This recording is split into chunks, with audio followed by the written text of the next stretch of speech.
সকল কর্মী ভাইদেরকে আমি জানাচ্ছি নির্দেশ করবে যে আগামীকাল দীর্ঘ প্রতীক্ষা, নেতাকর্মীদের মধ্যে উচ্ছ্বাস, আবেগ সমস্ত কিছু মিশে আছে তাদের হৃদয়ের মধ্যে।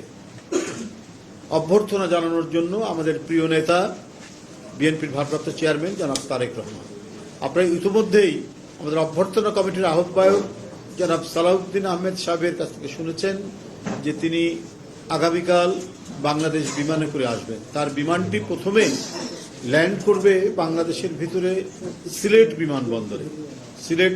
বিমানবন্দরে, সেখানে এটা ল্যান্ড করবে।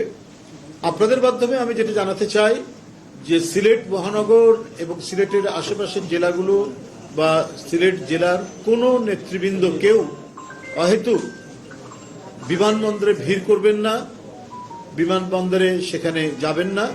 উনি ওই বিমানেই ঢাকায় এসে পৌঁছাবেন এবং ঢাকায় উনাকে আমরা এখানে তার আয়োজনের যে প্রস্তুতি নিচ্ছি, তাকে তিনি আসবেন, এসে তার মা দেশনেত্রী বেগম খালেদা জিয়া আমাদের গণতন্ত্রের প্রতীক, সংগ্রামের প্রতীক, এদেশের এক মহান জাতীয় নেতা, তিনি আজ জীবন সন্ধিক্ষণে, জীবন সংকটে এভারকেয়ার হাসপাতালে রয়েছেন। তাকে দেখার জন্য তিনি আসবেন।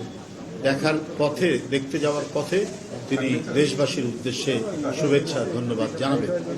তো সেই ক্ষেত্রে আমার মূল বক্তব্য হচ্ছে যে সিলেটের কোনো নেতৃবৃন্দ, কর্মীরা সিলেট বিমানবন্দরে সেখানে উপস্থিত হবেন না এবং অহেতুক সেখানে ভিড় করবেন। এটি আপনাদের মাধ্যমে আমি সিলেটবাসী এবং সিলেটের বিএনপির যত নেতৃবৃন্দ রয়েছেন মহানগর, জেলা এবং আশেপাশের জেলার সকলকে অবহিত করলাম। ধন্যবাদ।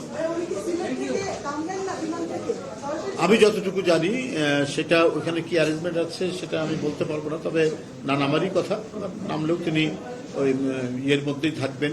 আমি ওই বিষয়টা এখনো জানি না নামবেন কি নামবেন না, তবে সেখানে আমাদের নেতাকর্মীরা কেউ ভিড় করবেন, যাবে না।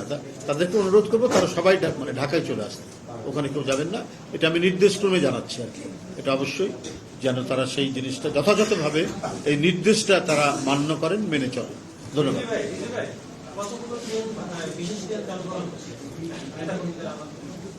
বেশ কয়েকটা, এখন যথার্থ এক্সাক্ট সংখ্যাটাই বলতে পারবো না। 7 রুটে এটাই করা হয়েছে। আমি পরবর্তীতে কোনো ব্রিফিংয়ে আমি টোটালটা জেনে আমি আপনাদের জানাবো। ধন্যবাদ। আচ্ছা, দেখি আমি খোঁজ নিয়ে দেখি।